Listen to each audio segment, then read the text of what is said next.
Well, we do now want to bring in Republican Congressman Andy Biggs of Arizona, who joins us now live from Capitol Hill. Hi, Congressman. Thanks for joining us. Hi, thanks for letting me be with you. Of course. Okay, so first I want to talk to you about coronavirus. The president's set to hold that news conference on the White House's response to this.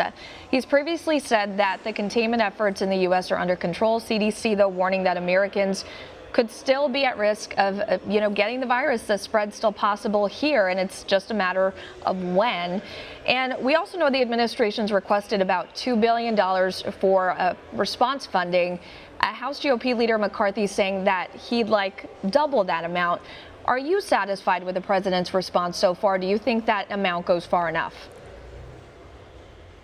Well, I am satisfied with what we're doing. The president put in immediately a travel ban, which my colleagues on the other side of the aisle have traditionally opposed travel bans. So I think that was important. It's one of the reasons that we've seen very little contact and movement of the virus to the United States shores right now. And Secretary Azar is exactly right. It's fairly well contained right now. It's very small. And so the exposure risk in the United States of America is actually very low. But what the president's asking for is about $2.5 billion. And what we're seeing is that the Senate leader, Chuck Schumer, is actually trying to turn this into a political football. And that's not where we need to be. And I think that's why the president's going to give his press conference today to try to reassure Americans of the steps that he's taking and the federal government is taking. Well, there have been some conservative commentators that have been suggesting that the virus is all part of this manufactured Chinese effort to hurt the economy, to impact the president's re-election bid. Do you agree with that assertion? Well, I don't see it as a conspiracy theory. What I do see, however, is the result of the past 20 years of our economic policies basically favoring outsourcing and single sourcing to Chinese manufacturers and Chinese entities.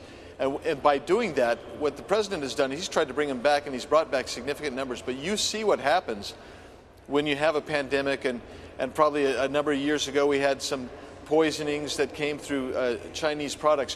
When you start looking at this, when you start single sourcing your supply chain, you do have some problems. And that's one of the reasons that I think the president's been so strong about bringing manufacturers back to the United States shores and making sure that we have diversification here in the United States. It's not worth trading low prices for basically health risks or any other risks of dealing with someone who is an opponent on the world stage.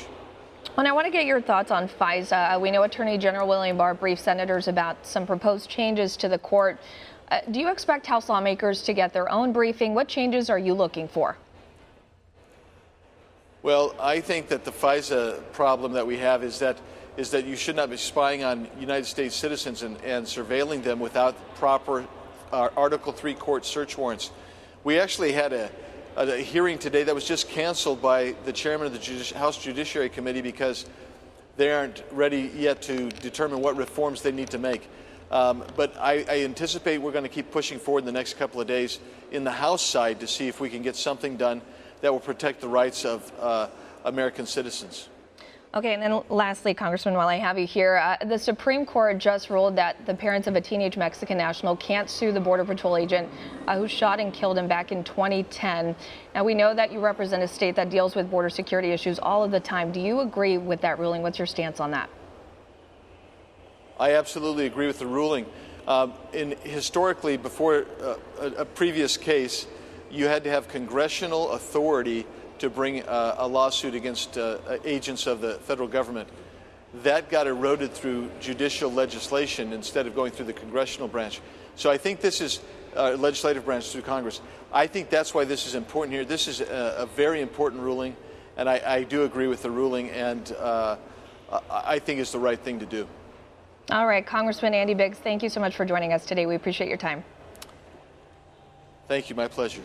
Want to see more videos like this? Click on the link below and subscribe to One America News on YouTube, and call your cable provider and kindly demand that One America News is added to your lineup. Call and subscribe today.